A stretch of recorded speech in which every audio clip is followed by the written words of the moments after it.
Q on the Chargers Radio Network.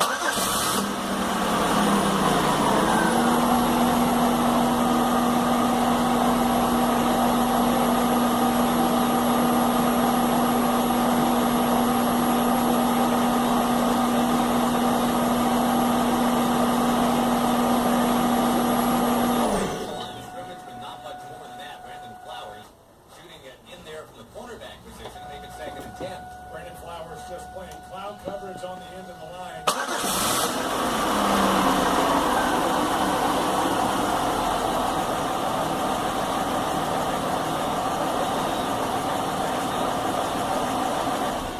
Beating Tennessee 218 yards to 11. But since then, Tennessee has figured something out. Second and 10.